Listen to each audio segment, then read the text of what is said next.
Hey guys, welcome to another video on my channel Hairliciously. If you guys are new to the channel, please make sure to subscribe so that you guys are updated on hair loss and hair transplant topics, as well as updates on current hair loss treatments in the pipelines. Visit my website at hairliciously.com to purchase your microneedling device, which is scientifically proven to stimulate hair growth, my low-level laser therapy cap, DHD blocking shampoo, conditioner and serum, hair growth vitamins, and a few other products to help those who are losing hair. So I am finally back from my trip from Turkey. It's been a great 2 weeks of just incredible journey. If you guys have never been to Turkey, I would highly recommend that you guys check it out. Aside from the whole hair loss and hair transplant topics, the place is just beautiful. Turkish people are extremely hospitable, and I honestly don't think I've ever been to another country where the people were just so welcoming. The Turkish food, as you guys see in my vlogs, were just incredible. There's so much history and culture in Istanbul and surrounding cities, and it's definitely a country that I would highly recommend to anyone who loves just traveling and just culture. I was also able to finally meet Dr. Acar at Cosmedica. We talked about a lot of different topics pertaining to hair loss and hair transplants. And as you guys may know, Justin, the winner of the free hair transplant at Cosmedica, had his procedure done, 3,000 grafts via FUE in total.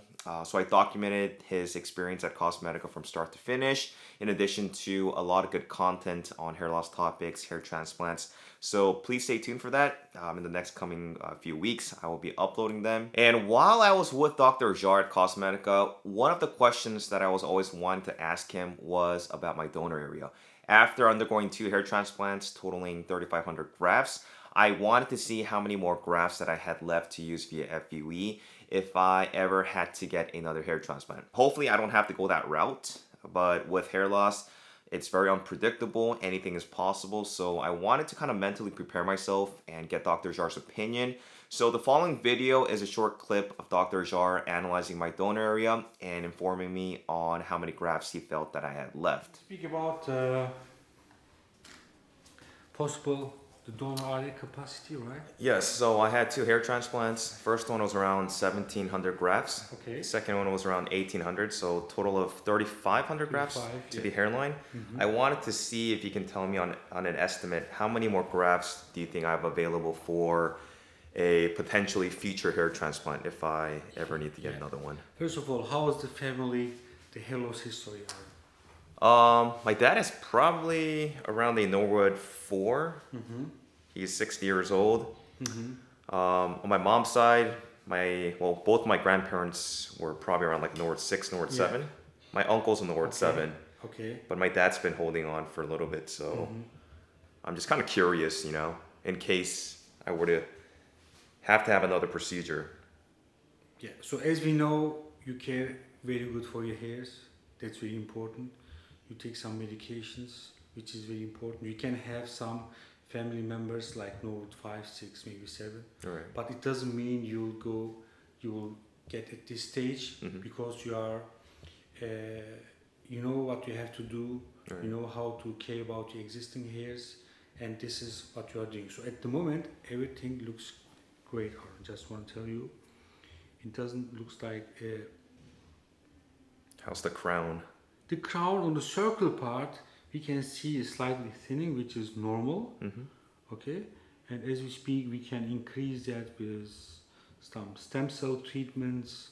This can help to support the hair quality and to avoid or limit the hair loss for a while. Okay. None of these treatments are like just one-time treatment. You have to do it, you have to repeat it in different periods. Some treatments are for every month, some are for every 1 year. So you can see and you can choose which one will be better for you. Okay. Okay, just a bit face down. Just want to check the donor area. So you mentioned that you get 3,500 grafts in 2 different sessions. Yes. And the donor area has left, in my opinion, about another 2,000 grafts. 2,000 grafts, okay. Yes, 2,000 grafts will be fine. After 2,000 grafts, it will get more visible. Maybe then you will need like SMP, it's called micropigmentation, to hide the thinning on the donor area. Okay. Or you have to keep your hair longer, or you have to make a zero cut. Zero cut, okay. Then it's not visible. Is the mid scalp area okay too? Any? Let's check for that. Signs of thinning. Sorry. So this is the transplanted zone. Yes. That's the front line. And this is the mid-scalp area. It's quite okay. It's okay. It's quite okay. Maybe here at this stage, after a while, maybe you will get a thinning after some years. That's the native areas. The Yes, native area. Okay. exactly. That's the native area. So here maybe you can make a little down. Here we can see it. Do you see, guys? Just 1 second, Aaron. I will just help you. Just turn it like that.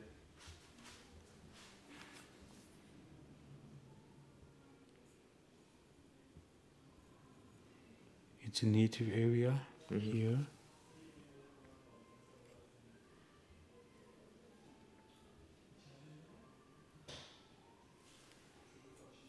Okay. Looks good. Yeah, it looks good. Okay, great. Well, thank you so much, Dr. Acar. You're welcome. Thank you very much.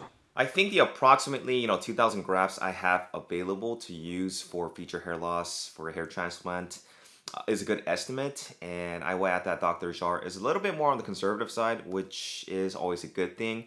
Most people who end up getting an FU hair transplant can usually have around 5,000 to 7,000 grafts before they start depleting their donor area, and anything above that typically will make the donor area, just kind of a little bit more sparse and see-through and noticeable. Obviously, there are people who get mega sessions in the 6,000 to 8,000 graft range, but that also is risking the possibility of using up grafts in areas that may not be DHT resistant. So overall, I feel pretty content knowing that I still have about 2,000 grafts to use if I continue to miniaturize. Hopefully, the hair loss treatment stack that I am currently on, which consists of oral finasteride, 0.5 milligram once a day, Minoxidil, microneedling, vitamin supplements, laser therapy, it's going to be enough to slow it down.